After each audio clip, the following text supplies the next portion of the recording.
नमस्कार. आपलं मनोहर बागेत खूप खूप स्वागत. आज आपण इथल्या नक्षत्रवनाचा, अनोख्या नक्षत्रवनाचा अनुभव घेणार आहोत.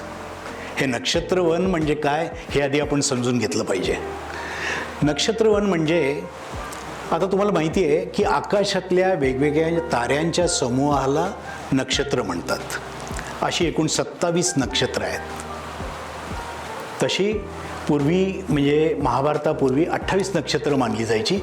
त्याच्यात एक अभिजात नक्षत्र होतं, पण ते अभिजात नक्षत्र आता फक्त मुहूर्तापुरतं मानलं जातं. आणि 27 नक्षत्र ज्याचे नवानवाचे 3 भाग. आणि ह्या नवानवात म्हणजे ही वेगवेगळी म्हणजे कुठलं पृथ्वी तत्वाचं आहे, कुठलं अग्नितत्वाचं आहे, कुठलं जलतत्वाचं आहे, कुठलं वायुतत्वाचं आहे. ह्याप्रमाणे हे नक्षत्राचे हे वेगवेगळे प्रकारही आहेत. या नक्षत्रांना त्यांचे त्यांचे स्वामी असतात, त्यांचे आराध्य वृक्ष असतात. आणि त्या आराध्य वृक्षांची आपण त्या विशिष्ट अंशावर आपण इथे ते रोपण केलेले आहेत. आणि ही रोपण म्हणजे नुसतीच रोपण नाहीत, ही संस्कारित केलेली आहेत. आज महाराष्ट्रातील एक प्रसिद्ध परमपूज्य दीपक जोशीजी याचा म्हणजे महाराष्ट्र सरकारने पण गौरव केलेला आहे. श्रीवर्धन इथं यांचं खूप मोठं संस्कारित नक्षत्रवन आहे. आणि त्यांनी आम्हाला अगदी निरपेक्ष वृत्तीने नक्षत्र संस्कार म्हणजे काय आणि ते कसे करायचे आणि त्यासाठी मी तुम्हाला मदत करतो आणि हे लावण्यापासून हे आम्हाला मदत केलेली आहे. आणि त्यांच्या उपस्थितीत हे या झाडांवर सगळे नक्षत्रांवर संस्कार करण्यात आलेले आहेत. नमस्कार मंडळी, आज या इथे आम्ही आलो ते भारतातलं दुसरं संस्कारित नक्षत्रवन. पण हे भारतातलं पहिलंच आहे, कारण ह्याच्यामध्ये पिरॅमिड असणार आहे. पहिल्या ह्याच्यामध्ये पिरॅमिड नाही आहे नक्षत्रवनात, पण या वनामध्ये पिरॅमिड आहे. आणि ही सगळी आता 27 झाडं आहेत. आता या झाडांवर संस्कार चालू आहेत. संस्कार करताना कसं करतो आपण, गणपती पूजन अमुक ह्या सगळ्या गोष्टी असतात, त्या सगळ्या आपण प्रथेप्रमाणेच करतो आहोत. आता हे जे आहेत मेन मालक ते आता संकल्प सोडत आहेत आणि गुरुजी हे आहेत ते संकल्प त्यांच्याकडे सोडून घेत आहेत. तो संकल्प असा असणार आहे की ह्या झाडाखाली जो कोण बसेल त्याचं आरोग्य आणि त्याचं बुद्धी अतिशय चांगली राहील, त्यासाठी तो संकल्प असणार आहे. 27 नक्षत्रांचा जो आपल्या नक्षत्राच्या झाडाखाली बसून साधना करेल त्याला ते फळ मिळेल. ओम नमः पृथ्वी मातर्मा मायकधीर मधुमनि जय मनुजनि जय मधुवज्ञामि मधुवदिष्यामि मधुवदीन् देवेभ्यो मानमुद्दादकिलजिरोजेण्या मनुज्ये यस्सम्मा देवा वन्दो मानि पितरोनुमदन्तो. ओम शान्ति शान्ति शान्तिः. ओम नमो भगवते रुद्राय. ओम नमस्ते रुद्रमन्नवे वासुदेवाय नमः. ओम भगवते वासुदेवाय नमः. ओम नमो भगवते वासुदेवाय नमः. ओम नमो भगवते वासुदेवाय नमः. ओम नमो भगवते वासुदेवाय नमः. ओम नमो भगवते वासुदेवाय नमः. ओम नमो भगवते वासुदेवाय नमः. मी तुम्हाला म्हटलं होतं ना की सध्या मी एका वेगळ्या प्रोजेक्टमध्ये बिझी आहे. तर या प्रोजेक्टमध्ये पुण्याच्या जवळ आपण एक नक्षत्रवन तयार करतो आहे. तर ते नक्षत्रवन जवळजवळ झालं आहे. त्याची मूळ संकल्पना त्या नक्षत्रवन करण्याची हे जे आहेत त्यांची आहे पत्की आणि त्या जागेचे मालक आहेत ते हे भालेराव कुटुंबीय हे त्याच्या जागेचे मालक आहेत. आणि ती संकल्पना यांनी चांगली केली. पण ह्याच्यामध्ये यांनी आणखीन एक चांगली संकल्पना केली की त्या नक्षत्रवनामध्ये यांनी पिरॅमिड केले आणि कृष्ण पद्धतीचं नक्षत्रवन करतात. तर त्याच्यामध्ये झाडं आणि झाडांवरचे संस्कार हे आता आम्ही इथे केले आहेत. आता ही तुम्ही मागे झाडं बघताय आमच्या, त्याचे संस्कार झालेले आहेत. पहिले संस्कार, आता दुसरे संस्कार आम्ही झाडं लावताना करतो आहे. आणि तिसरे संस्कार 1.25 महिना झाल्यानंतर पुढचे जे संस्कार होतील म्हणजे झाडांची पूर्ण संस्कार झालेले आहेत. हे नक्षत्रवन भारतातलं पिरॅमिड असलेलं कृष्ण पद्धतीने तयार केलेलं भारतातलं पहिलं असणार आहे. जी लोक सुदर्शन क्रियायोग करतात किंवा अनेक योग करतात पण त्यांना साधनेमध्ये काही फळ मिळत नाही, तर असं फळ तुम्हाला ह्या पिरॅमिडमध्ये नक्षत्रवनामध्ये एक आगळ्या वेगळ्या साधना जर तुम्ही केली तर तुम्हाला 100% मिळणार आहे. मला असं म्हणायचं की आजपर्यंत माझ्या सगळे जे व्हिडिओ मी बघितले त्यामध्ये मी असं नेहमी म्हणतो की खात्री अनुभव हीच खात्री असणार आहे. तुम्हाला इथं आल्यानंतर जेव्हा तुम्ही नक्षत्रवनात बसाल आणि मग पिरॅमिडमध्ये बसाल आणि साधना कराल तेव्हा तुम्हाला 100% अनुभव येईल आणि तुम्ही आम्हाला नंतर नक्की सांगा तुम्हाला काय मिळालं. मला वाटतं आपण आता सगळेजण नक्षत्रवनात जाऊयात आणि तिथं अजून काही गोष्टी काय काय आहेत ह्या मी तुम्हाला एक्सप्लेन करतो जागेवर आणि त्याचा आपण अनुभव घेऊयात. चला तर आपण आत्ता समजून घेतलं नक्षत्रवन म्हणजे काय, पण ती अगदी थोडक्यात आपल्याला कल्पना दिलेली होती. आता या नक्षत्रवनाची रचना काय काय केलेली आहे ते आपण इथं समजून घेऊयात.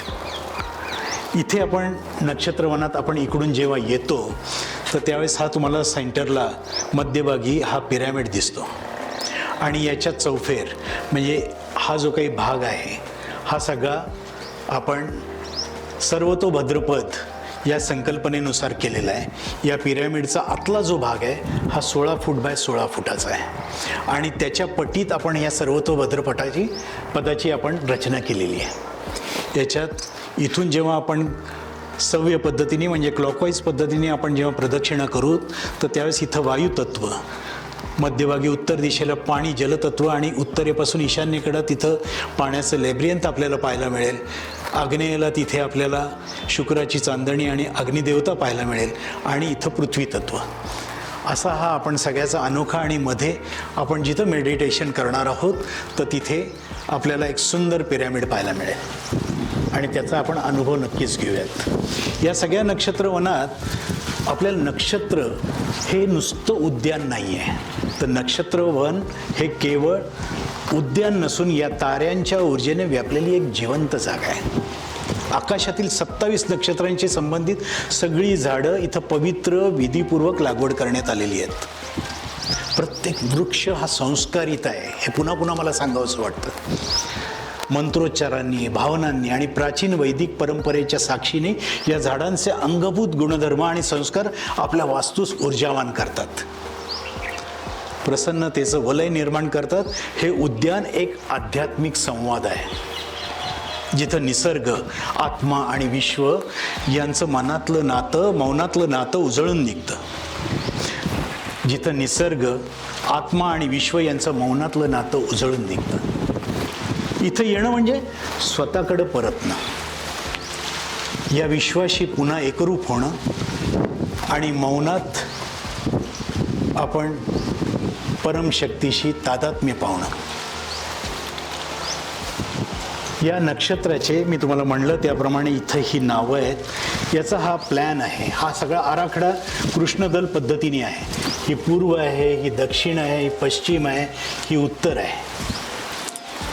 हे सगळं करताना आपण टोटल स्टेशन मेथडनी पूर्वेलाच पूर्व असेल, ईशान्येला वळलेली नसेल, आग्नेयेला वळलेली नसेल, साऊथ, हे सगळे टोटल स्टेशन मेथडनी याचं मार्किंग करण्यात आलेलं आहे.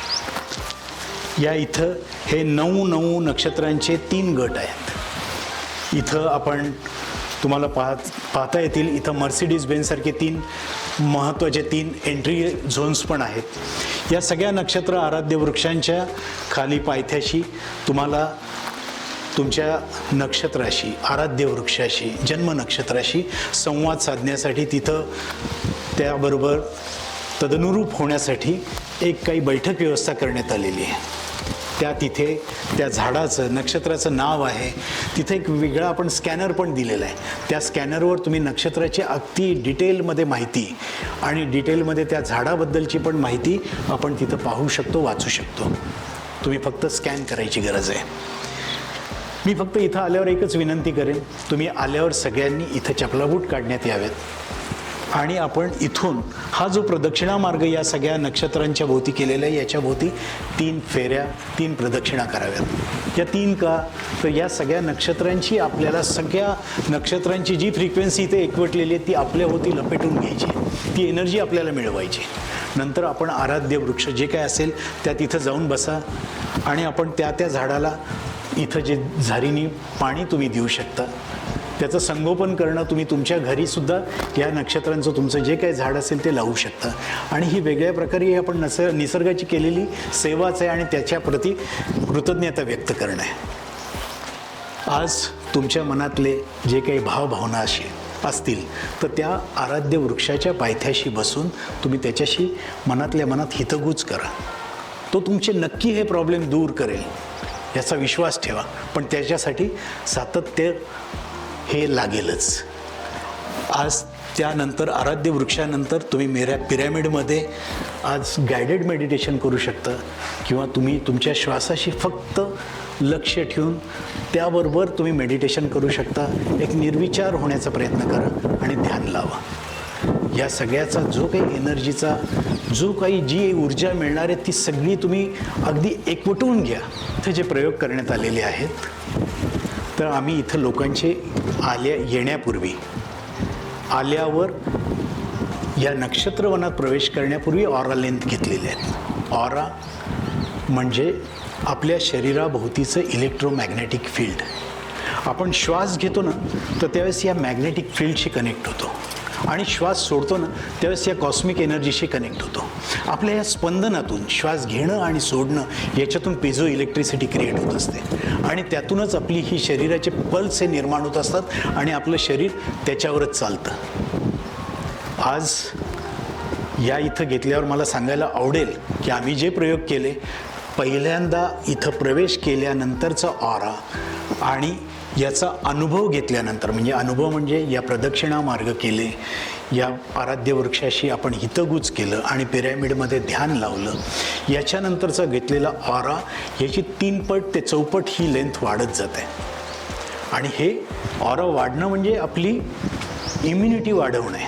आज पूर्वी जे म्हणजे अगदी शास्त्रीय पद्धतीने नाही सांगितलं जायचं, पण पूर्वी जे स्त्रियांना आपण तुळशीभोवती प्रदक्षिणा करणं किंवा आपण मंदिरात गेलो तर आपण प्रदक्षिणा करतो, ही तिथली एनर्जी आपल्या शरीराभोवती जी काही ती लपेटून घेणे आणि त्या ज्या सगळ्या पॉझिटिव्ह एनर्जीजमुळं आपला जो काही ऑरा वाढवणे हे नैसर्गिकरित्या वाढवणे हे आपल्या फक्त कृतीतून किंवा एक कल्चर म्हणून आपल्याला डेव्हलप केलेलं होतं, पण फक्त त्याच्या पाठीमागचं सायंटिफिक कारण कोणाला समजवत बसलेलं नव्हते.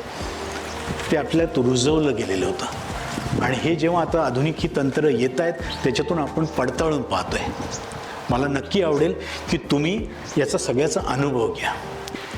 श्रीप्रभा नक्षत्रवनात आपलं पुन्हा एकदा खूप खूप स्वागत. ये भूमीवरी नक्षत्रांचे बुंथी आशीर्वच सावली तो वृक्ष संवादू. खूप छान ओळी माझा मित्र सुनील गोडसे यांनी लिहिलेल्या, थेट ज्ञानेश्वरांच्या एखाद्या ओवीप्रमाणे आपल्याला ऐकायला लावतील अशा प्रकारच्या. तुम्हाला मला सांगायला अतिशय आनंद होईल, इथल्या प्रत्येक संरचनेमागे काही ना काहीतरी अर्थ दडलेला आहे. आपल्याला माहिती हे जग सगळं कंपनांचं आहे, व्हायब्रेशन्स. प्रत्येक प्रोटॉन, इलेक्ट्रॉन, न्यूट्रॉन याला सगळ्याला स्वतःची व्हायब्रेशन आहेत. मग आपलं शरीर असो किंवा हे दगड असो किंवा बाकीचे काहीही भाग असो, याला प्रत्येकाचं एक व्हायब्रेशन आहे. आज यातूनच एक बायोजॅमेट्री हा पण प्रकार आहे, डॉक्टर इब्राहिम करीम यांनी केलेला. त्याच्यात त्यांचं खूप मोठं संशोधन आहे. याच्यात बायोजॉमेट्रीमधून वेगवेगळे आकार, रंग आणि त्याचं जे प्रपोर्शन आहे याच्यातून नैसर्गिक ऊर्जा वाढवण्याचं तंत्र त्यांनी जगासमोर मांडलेलं आहे. आज हा बसण्याचा चौथारा असो किंवा झाडाच्या बुंध्याशी केलेले चौथारे असोत किंवा पिरॅमिडचं जे आकारमान आहे याचं जे प्रपोर्शन आहे हे सगळं बायोजॅमेट्रीवर आपण केलेलं, डिझाईन केलेलं आहे. आज या पिरॅमिडमध्ये आपण मेडिटेशन करण्याच्या जेव्हा कराल तर त्यावेळेस मी काही तुम्हाला सूचना करू इच्छितो. चपला बूट तर तुम्ही बाहेर काढलेलेच असाल, शक्यतो शुभ्र वस्त्र असतील तर जास्त आनंद आहे. पण इथं आत मोबाईल घेऊन जाऊ नका. तुम्हाला जर गायडेड मेडिटेशन करायचं असेल तर तुम्ही आमच्या सहाय्यकाला सांगितलं तर ते म्युझिक तुम्हाला इथून बाहेरून जोडून दिलं जाईल. आत दर्भाची काही आसनं ठेवलेली आहेत. काहींना मांडी घालून बसायला त्रास होत असेल तर त्यांच्यासाठी वेगळी बैठक व्यवस्था करण्यात आलेली आहे. तसंच ज्यांना खूप वेळ बसायचं आहे पण पाठीला रग असेल तर त्यांनी लोढावर बसावं. तर पाठीला आपण जास्तीत जास्त आपण ताठ बसून आपण त्या एनर्जीचा अनुभव घेऊ शकता. आपण जरूर हा अनुभव घ्या आणि आपला अभिप्राय आम्हाला सांगा.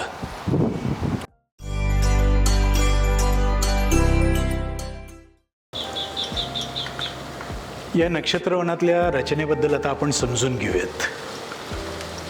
हा जो आहे मी आत्ता बसलेलो हा नैऋत्येचा भाग आहे. नैऋत्य म्हणजे आपल्या सगळ्यांना कळण्यासाठी साऊथ वेस्ट, जिथं पृथ्वी तत्व आहे. पृथ्वी तत्व हे आपल्याला संरक्षण आणि स्थैर्य देतं.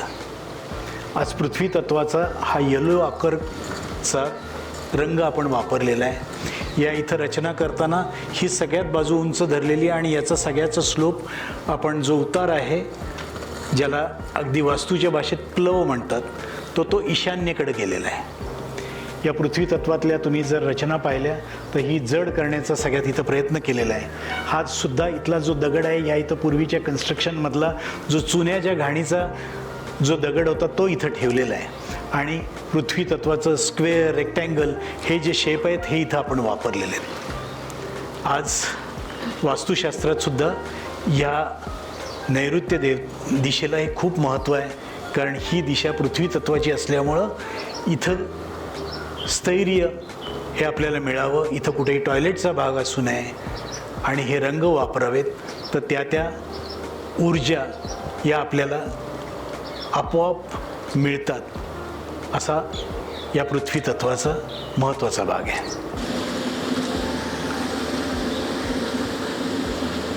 ही नक्षत्रवनातील आग्नेय दिशा. ओम भूर्भुवः स्वहा तत्सवितुर्वरेण्यं भर्गो देवस्य धीमहि धियो यो नः प्रचोदयात्. सविता आणि सवितृ देवतेचं हे स्थान, अग्नी, जो सगळ्या गोष्टीला शुद्ध करतो, तो अग्नी.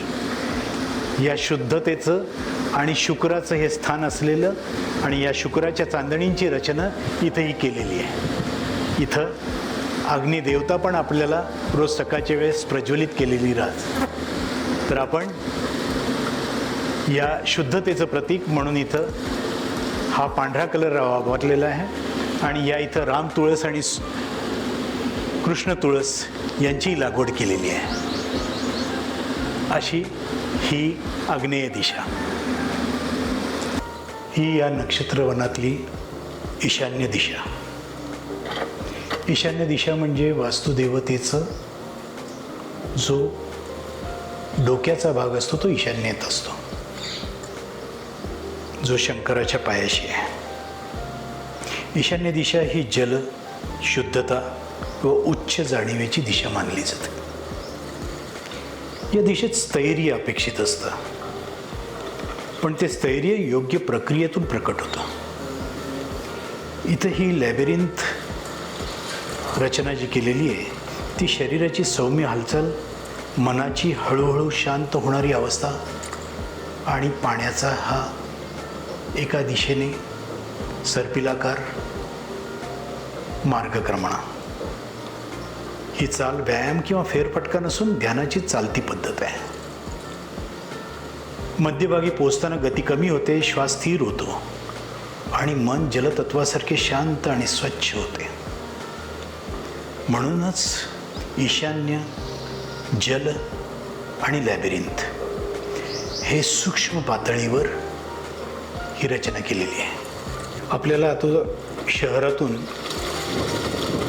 ती साती आसरा संकल्पना पाहावयास मिळत नाही, पण अजूनही वेगवेगळ्या कानाकोपऱ्यात साती आसरा हे देवस्थानाची स्थापना केलेली, जिथं जिथं जलाचे उद्गम आहेत, स्रोत आहेत, यांची स्थापना केलेली तुम्हाला आढळेल.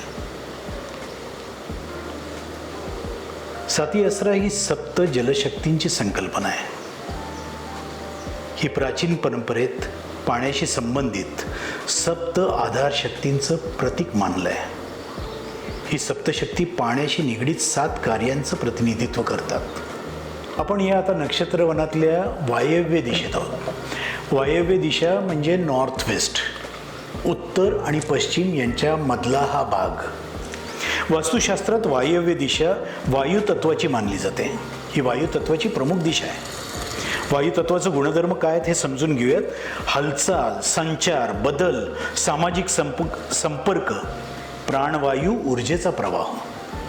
वायू तत्व नियंत्रित आणि संतुलित ठेवलं तर परिसरात चैतन्य, संवाद, सौहार्द आणि वेग निर्माण होतो. आता आपण या वायव्य दिशेत वायू तत्वाचं प्रतीक म्हणून हे ध्वज लावलेले आहेत. ध्वज ही वस्तू उंच, हेलकवत, वाऱ्यात डुलणारी असल्यामुळं ती थेट वायू तत्वाशी जुळणारी आहे. दक्षिण भारतात कोलम आणि महाराष्ट्रात रांगोळी म्हणून ओळखली जाणारी कला प्रत्यक्षात ऊर्जेचं भूमितीय संतुलन निर्माण करणारी वैज्ञानिक पद्धत आहे. आता कोलमचं किंवा रांगोळीचं महत्त्व आपण जाणून घेऊयात. दररोज घराच्या प्रवेशद्वारी बनवली जाते. गुढी, आकृती, बिंदू आणि रेषांचं हुशारीने एक संयोजन केलं जातं. यामुळे या जागेमध्ये ऊर्जा प्रवाह सक्रिय होतो. दरवाजाकडे येणारी नकारात्मक ऊर्जा विखुरली जाते आणि भूमिती आणि कंपन हीच आपल्याला स्थिरता आणि शांती देतात. आता आपण या कोलमचं आणि रांगोळीचं ऊर्जा वैज्ञानिक तत्व जाणून घेऊयात. कोलमचं रेखाटन हे मंडल तत्व आणि फ्रॅक्टल भूमितीवर आधारित आहे. आता फ्रॅक्टल पॅटर्न म्हणजे काय हो? फ्रॅक्टल पॅटर्न म्हणजे फ्रॅक्टल आकृत्या जागेतील ऊर्जा परावर्तित करून तिला संतुलित ठेवतात. बिंदू आणि रेषांचं कंपन, बारीक समांतर रेषांमुळं पृष्ठभागावर मायक्रो व्हायब्रेशन निर्माण होतात. यामुळं नकारात्मक जमितीतील किरणं, हार्मफुल अर्थ एनर्जीज आपण ज्याला म्हणतो, ती तुटून विखुरतात. आता कोलम कुठं कुठं काढावं? मुख्य दरवाजा, ऊर्जा प्रवेश बिंदू, जिओपॅथिक स्ट्रेसची रेषा ओळखली असेल तर त्यावर, घरातील मध्यभाग म्हणजे ब्रह्मस्थान, स्वच्छ पृष्ठभाग. आता इथं आपण या पिरॅमिडच्या दर्शनी भागातच सुरुवातीलाच आपण हा कोलमची ही दगडावर रांगोळी काढलेली आहे. याच्यात आपण तांदूळ पीठ पण वापरू शकतो, हळद कुंकू पण वापरू शकतो. तांदूळ पीठमुळं सर्वाधिक ऊर्जा स्वच्छता देतात, हळद कुंकू संरक्षण देतात, लाल अळशी वापरली जाते, त्याने स्थिरता मिळते, निळा रंग शांती देतो आणि हिरवा उपचार करतो. अशी ही अनोखी कोलम असलेली रांगोळी ही या पिरॅमिडच्या अगदी सुरुवातीलाच प्रवेशद्वारापाशी केलेली आहे.